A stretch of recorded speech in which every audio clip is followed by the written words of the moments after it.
Fala pessoal, tudo certo? Tudo tranquilo? Eu sou o Henrique César e você está no História das Copas.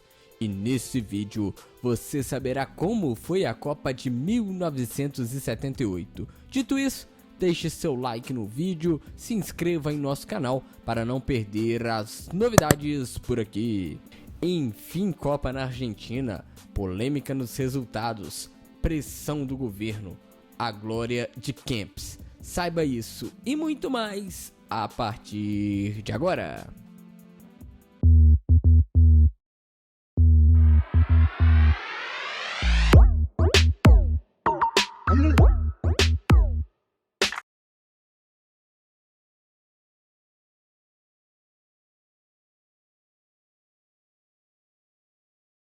Desde a primeira Copa do Mundo em 1930, a Argentina gostaria de sediar o torneio. Em 30, viu o vizinho Uruguai sediar. Em 38, não foi páreo para o lobby para a França. Em 50, viu o Brasil ser candidato único. Perdeu para o Chile em 62 e foi preterida pelo México em 70. Mas o grande dia chegou.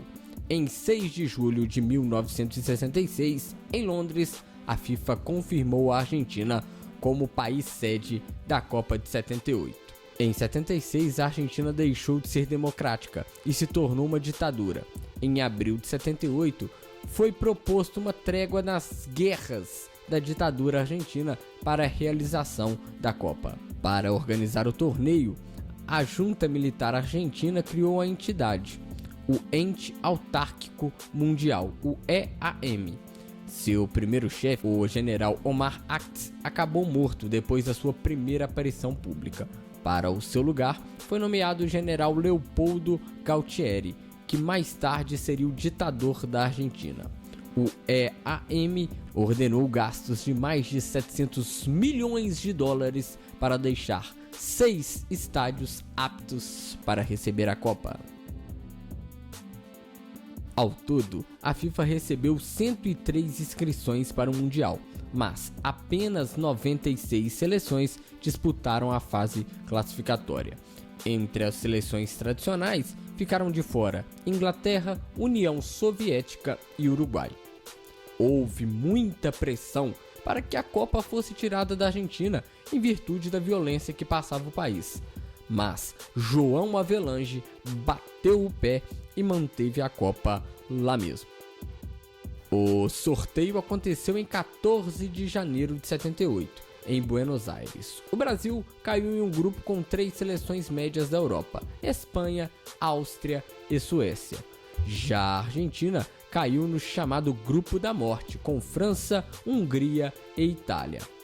A fórmula de disputa era a mesma de 74, com a fase de grupos e depois as quartas de final em 2 grupos, onde os vencedores de cada grupo se enfrentariam na final.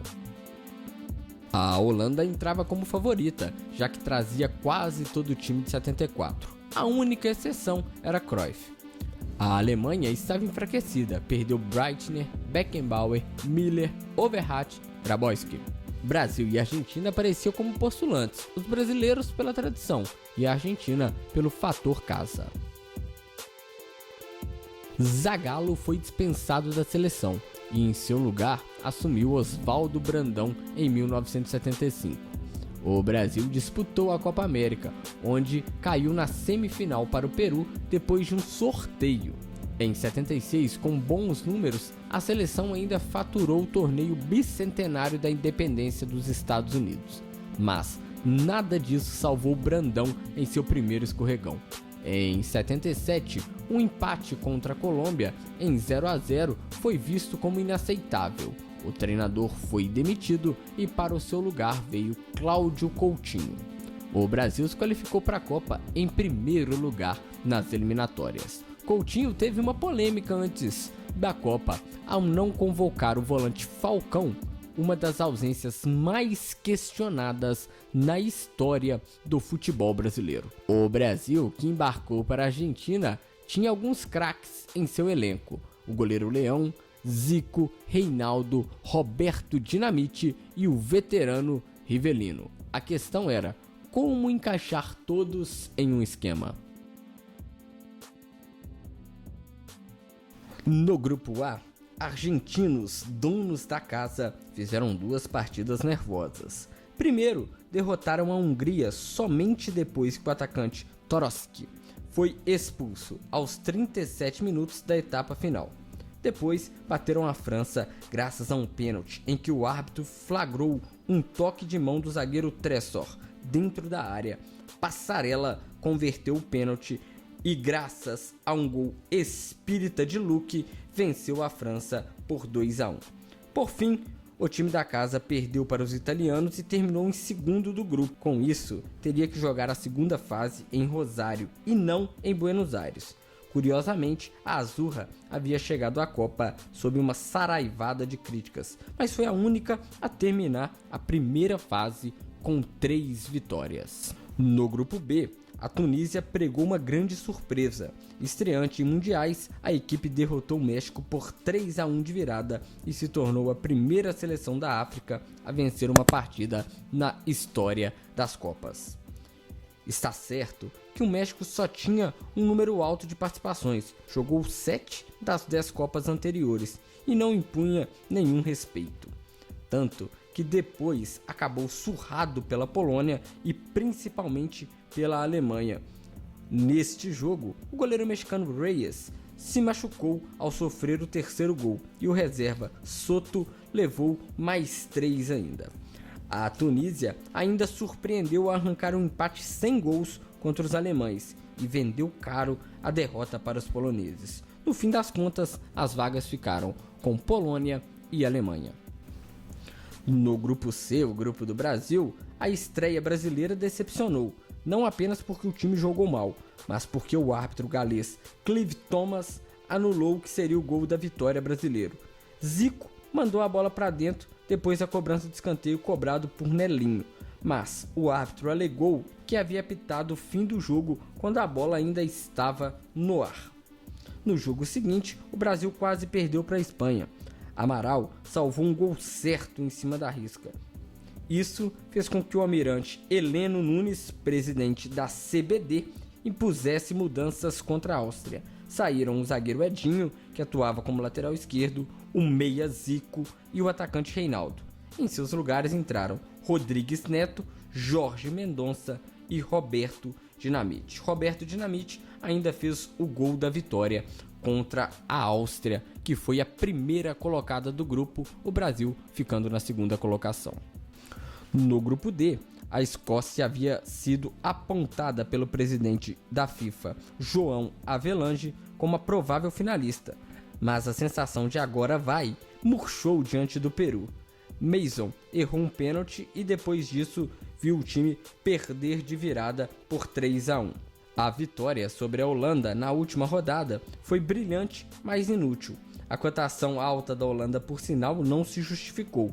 O time até se classificou, mas ficou atrás do Peru. No duelo entre os dois, o goleiro Quiroga, que havia defendido um pênalti diante dos escoceses, defendeu nada mais, nada menos que 13 bolas. Com isso, estabeleceu um recorde de defesas em uma única partida, que só seria quebrado pelo norte-americano Tim Howard em 2014. Neste grupo, Peru se qualificou em primeiro e a Holanda em segundo. Nas quartas de final, no grupo 1, a Holanda mostrou evolução nas quartas e goleou a Áustria por 5-1. Depois empatou com a Alemanha em 2-2. Nesse jogo, o goleiro alemão Maier fez um golpe de vista num chute de longe de Rahn e levou um gol após 475 minutos invicto em Copas. Desde a final de 1974 contra a própria Holanda, o alemão não sofreu um gol. Aos holandeses bastavam empatar contra a Itália no último jogo para ir à decisão. Os italianos, porém, abriram o placar e dominavam até que o técnico Enzo Bezotti resolveu fechar o time, trocando Cálcio por Cláudio Sala. A Holanda virou e se classificou para a final. No grupo 2, Brasil e Argentina venceram seus adversários na primeira rodada e empataram um confronto direto entre eles. Assim, a vaga da final seria decidida na última rodada. a Argentina teve a vantagem de poder jogar 3 horas após a partida do Brasil, e com isso saberia o que precisava. Como os brasileiros derrotaram a Polônia por 3-1, os argentinos precisavam vencer o Peru por pelo menos 4 gols de vantagem. Mas os donos da casa, que penetravam na área peruana com impressionante facilidade, marcaram 6 vezes. O Brasil reclamou do regulamento sem se ligar que, se houve conspiração, tudo poderia ter sido acertado bem antes da partida. Na disputa do terceiro lugar, o Brasil saiu atrás e ainda levou 3 bolas na trave.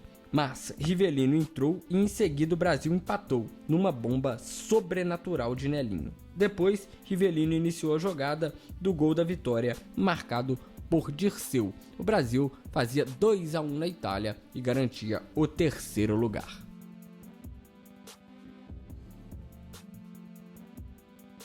A polêmica sobre a goleada de 6-0 da Argentina em cima do Peru foi ótima para o EAM. Com foco das atenções desviados, foi trocado o árbitro da partida, que seria o israelense Abraham Klein, e acabou sendo o italiano Sergio Gonella. O árbitro criou uma polêmica antes mesmo da bola rolar, mandando o jogador holandês René van Kerkhoff retirar o gesso do braço, quando ele já havia atuado outras partidas com o gesso sem problema nenhum.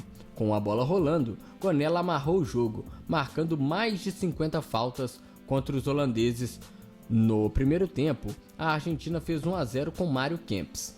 No segundo tempo, aos 8 minutos, Naninga empatou para a Holanda.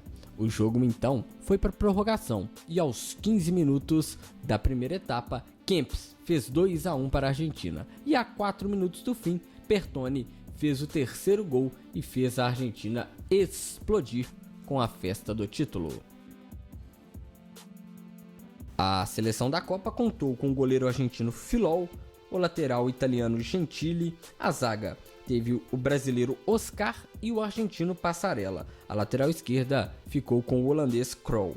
O meio de campo teve Ardiles e Kempes argentinos e Tardelli italiano. O ataque, Flow alemão, Paulo Rossi italiano e Rezenbrink holandês.